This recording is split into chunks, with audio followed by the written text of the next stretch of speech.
Hello everyone. Recently I got a chance to do a beta test on a new Micom Training Kit. I think it's gonna come out like summer 2015. Pricing, I don't know yet, but let's have a look at what it can do.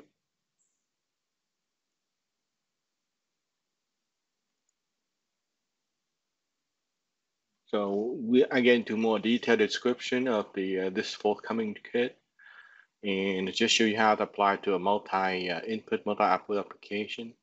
I'll be using a variable resistor or potentiometer, 7-segment LED, some auto NR sensor, and one XL320.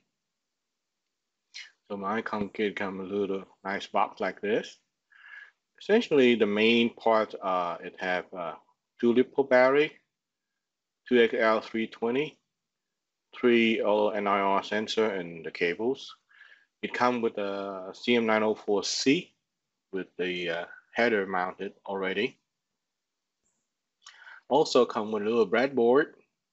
It has about over a handful, 12, 15 of these jumper cable. It have a little push button switch. This is a variable potentiometer here, or the variable resistor here. It has a 7-segment LED. It has one red LED. It has a pair of matching emitting and now on emitting LED here, and then a dark one for the receiver. And then finally, maybe you can see it right here is a little microphone. And then it has some resistors. It's about, I think, 100 ohm resistor, and then 210K ohm. It also comes with a few auto part. You see the wheel and the tires, the rivets, and some plate. So you can put pretty much like a little wheel carbide, 2 wheels if you want to. The battery crater comes with a type, I guess type C, where you can use it and also charge it. But they always recommend to charge the battery without being hooked to the CM904C. If not, you may just fry your controllers. So the way I got it set up, I have a breadboard.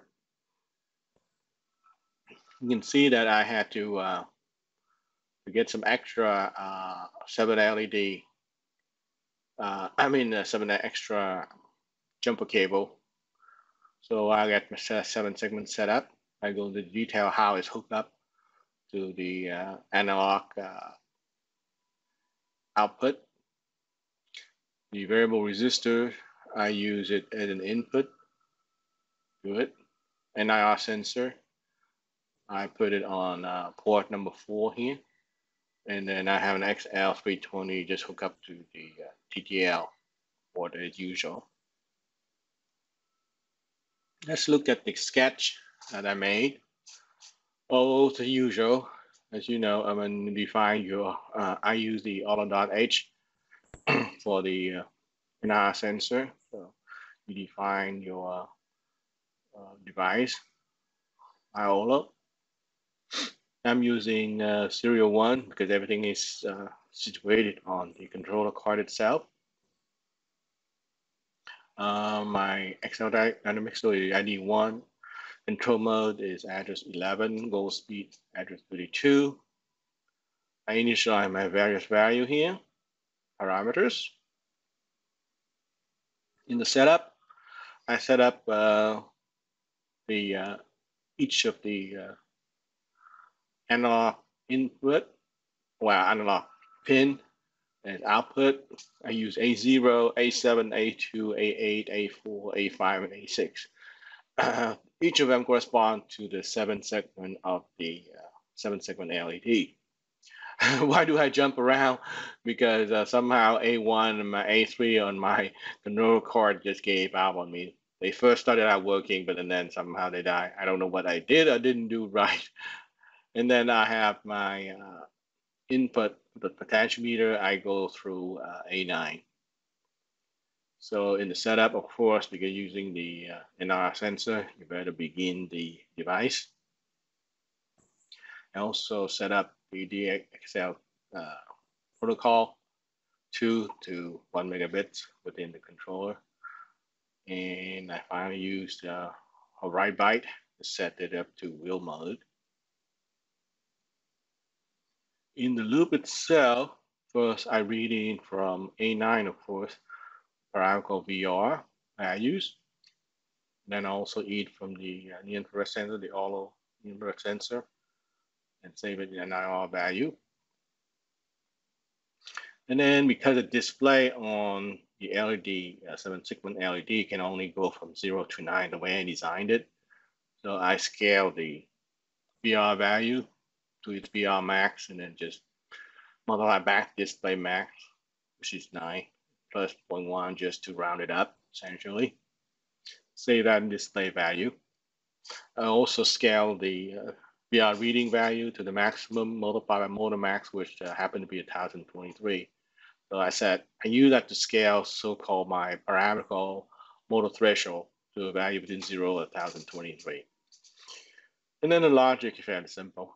If the NIR reading from the NIR sensor is less than this threshold, which is actually set up by the variable potentiometer, a bit less than that, go ahead and whatever that value is set to the motor speed.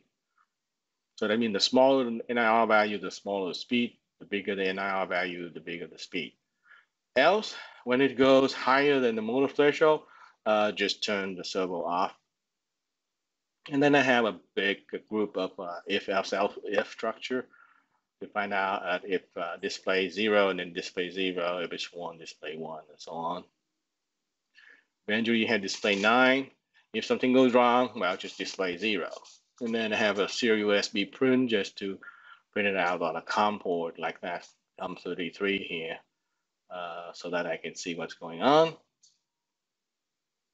And then finally, I actually set the goal speed to motor speed.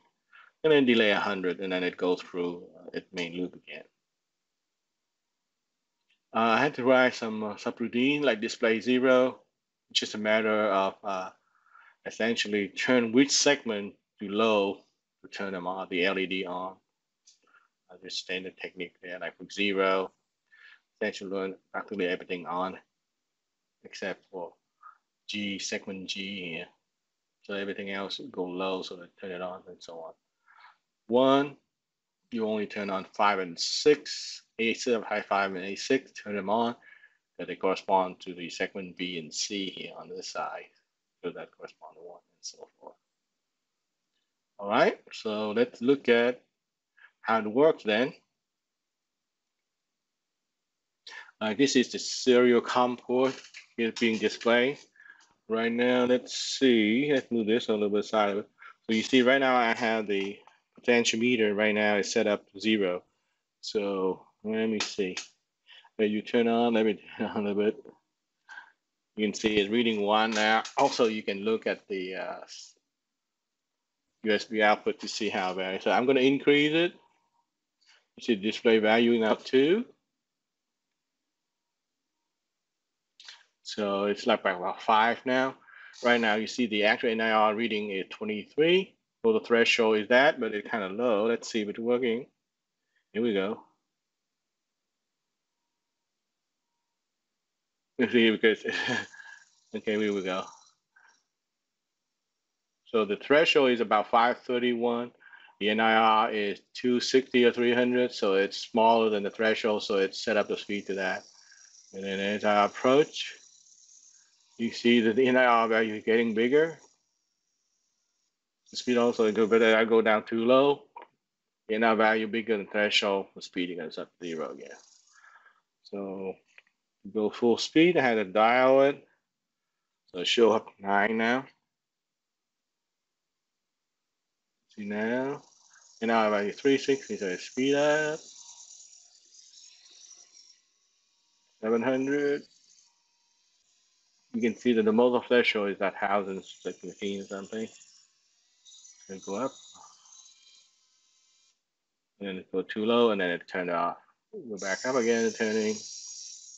Go up, it's slowing down. Speed up.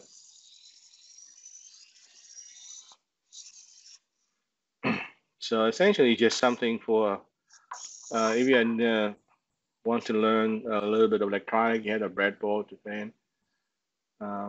So it seems to be working.